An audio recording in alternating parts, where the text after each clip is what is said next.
Today's tech news moves fast, but understanding it shouldn't be hard. That's why Snarful Solutions Group brings you Connecting the Dots, where we break down what's happening in tech and why it matters to you. Now, let's dive in with your hosts. Welcome to Connecting the Dots by Snarful Solutions Group. I'm Alex. And I'm Morgan. Happy Thursday, everybody.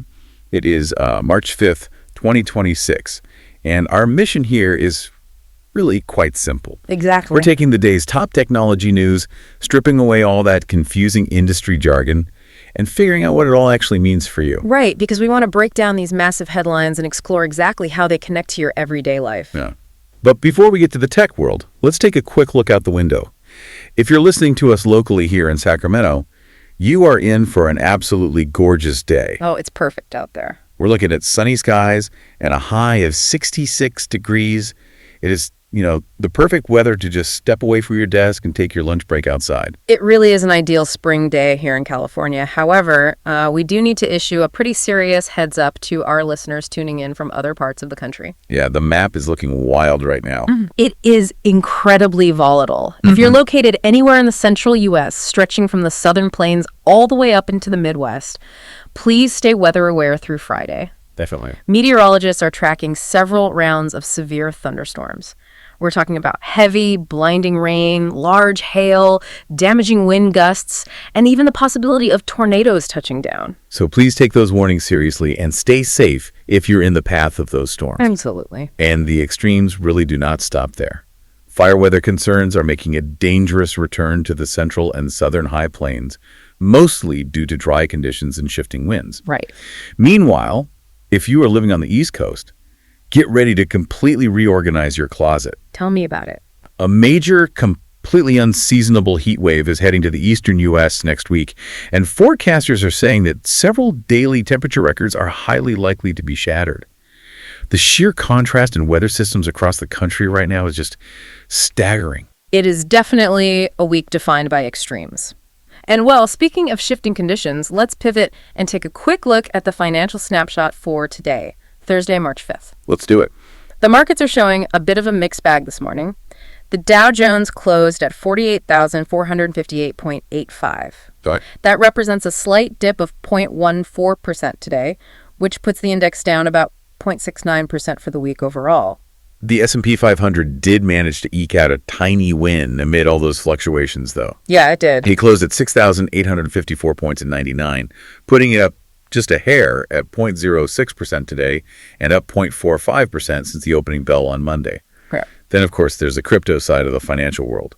Bitcoin is holding remarkably strong at 72,690.33. Which is pretty incredible. It dropped just a fraction of a percent today, but looking at the broader picture, the cryptocurrency is up a massive 5.68% for the week.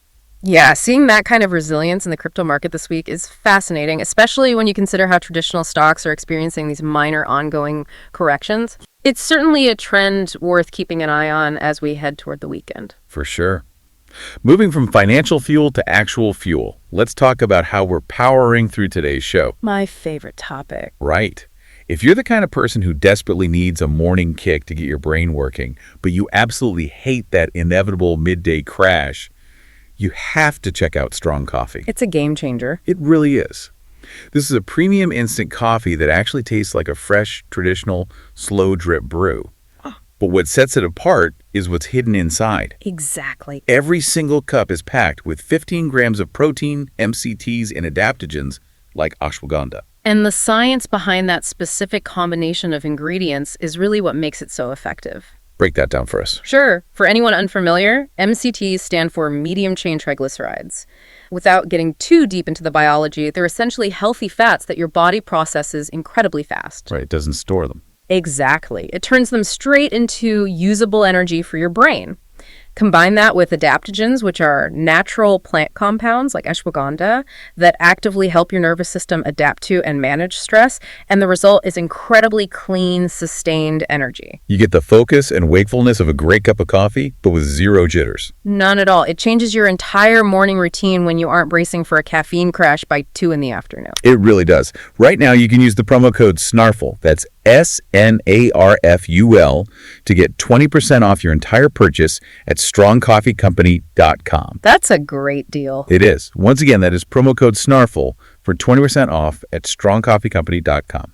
Perfect. All right, it's time for the feature segment of the show. We call this the Morning Star, which stands for the Snarful Tech Article Report, where we break down the top 3 tech stories making waves today. Let's get into it. Let's start with a story that feels like it was pulled straight from the pages of a political thriller. OpenAI just announced a massive, sweeping deal to supply their artificial intelligence services to the U.S. government and the Department of Defense.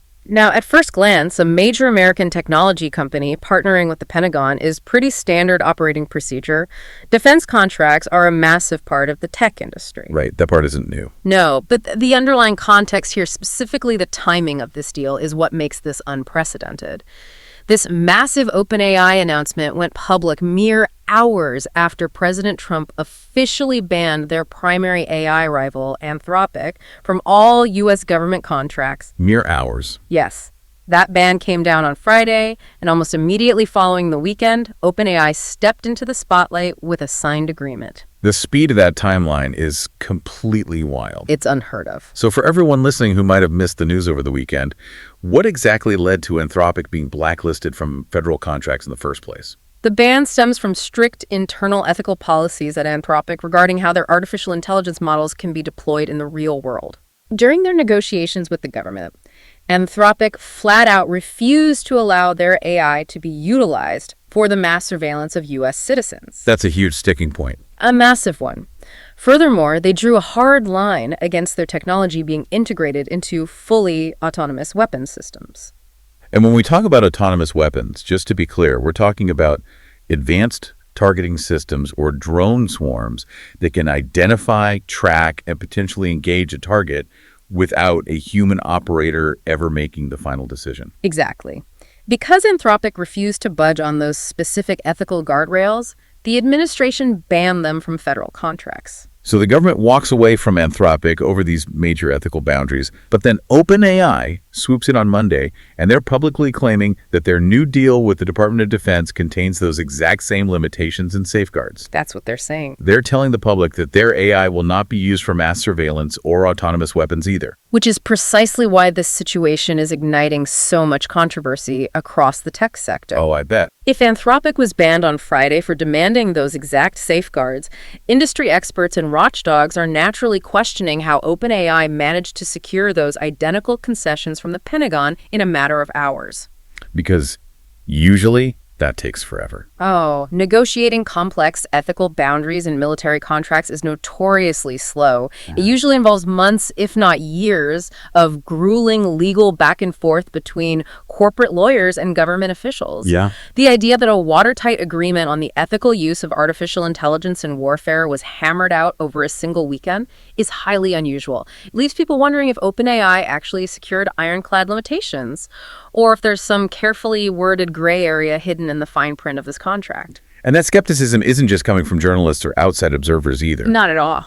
Even OpenAI's own CEO, Sam Altman, is acknowledging how suspicious this timeline appears to the public.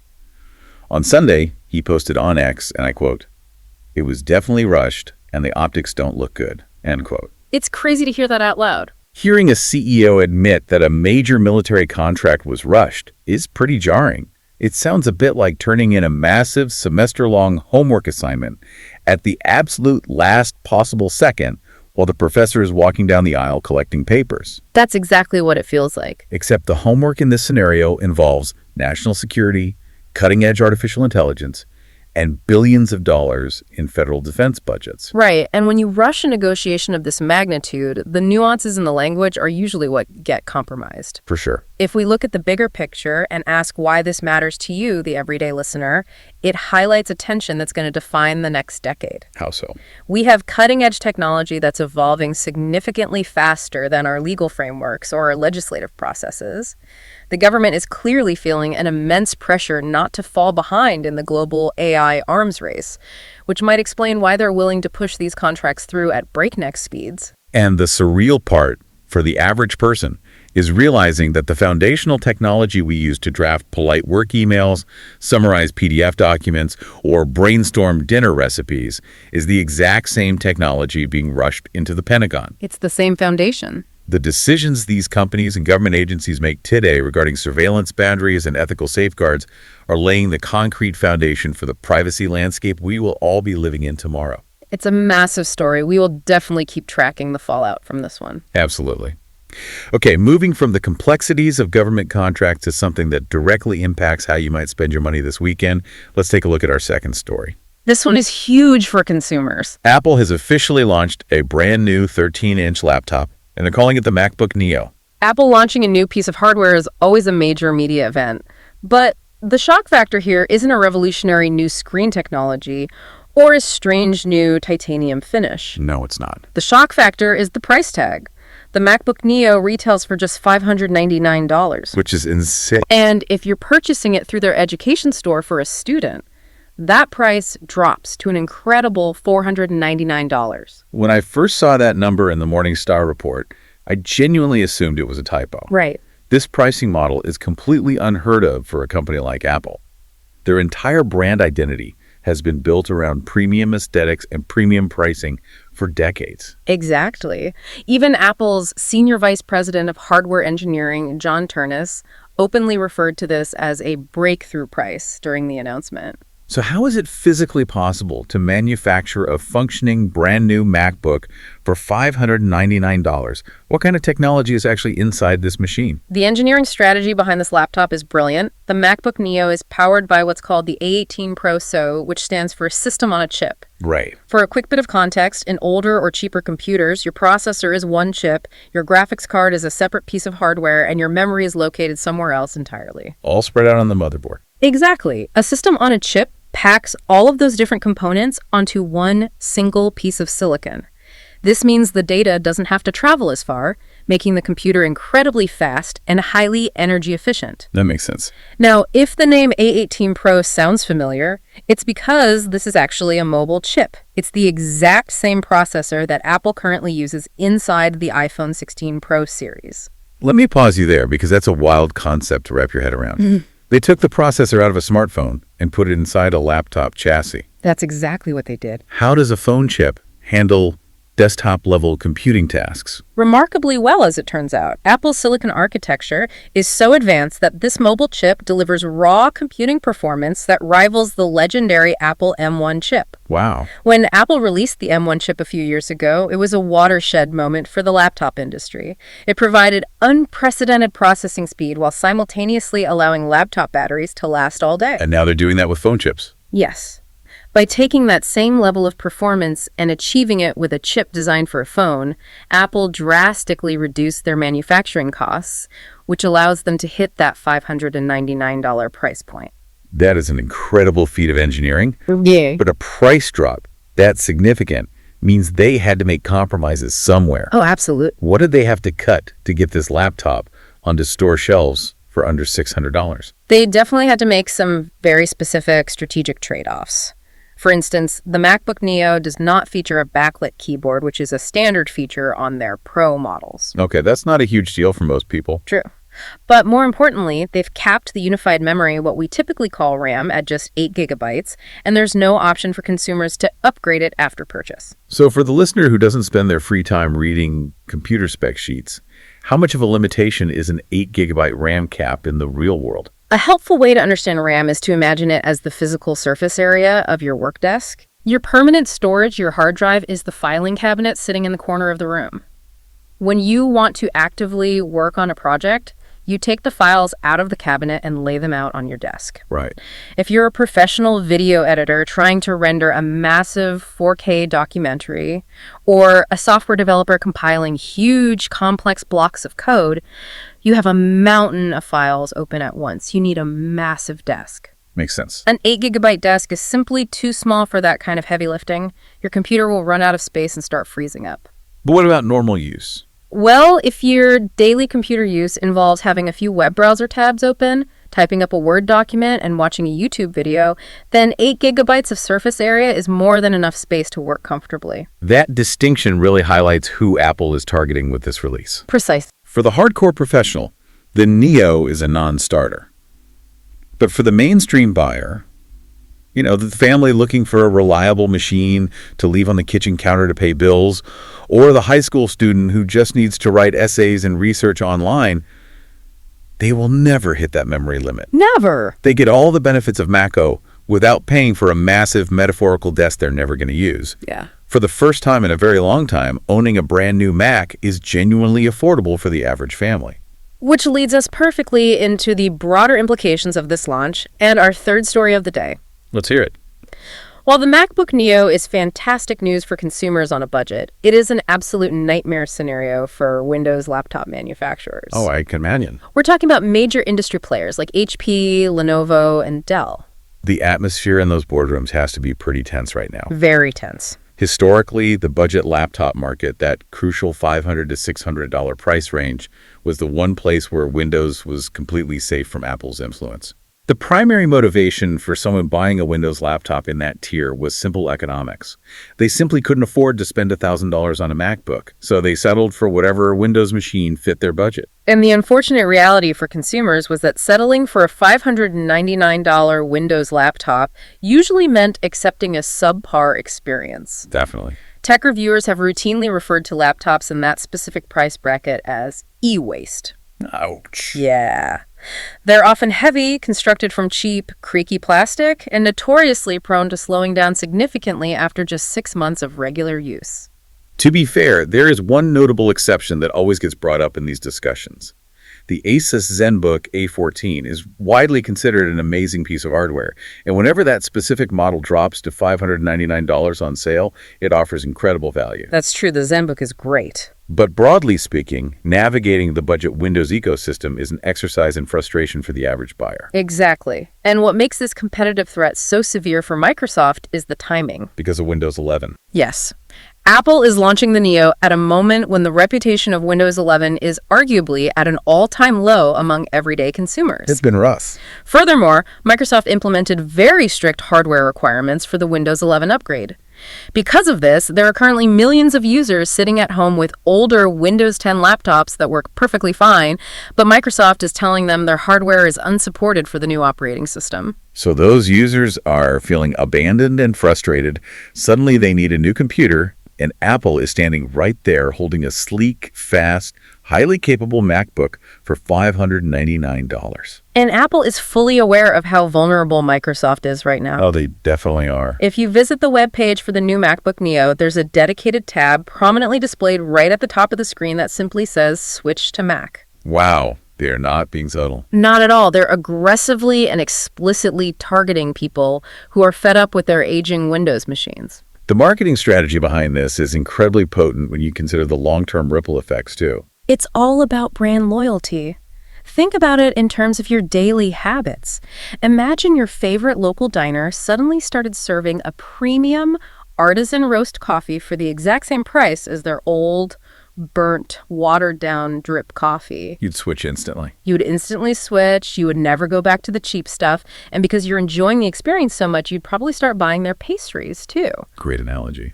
Apple is executing that exact strategy on a massive scale. Let's say a middle school student receives a $499 MacBook Neo for their education. Okay. They learn all the keyboard shortcuts on a Mac. They get used to how seamlessly their iPhone connects to their computer. They grow completely comfortable with the interface. They're locked in. Exactly. By the time that student graduates from college and enters the workforce, they're fully ingrained in the Apple ecosystem.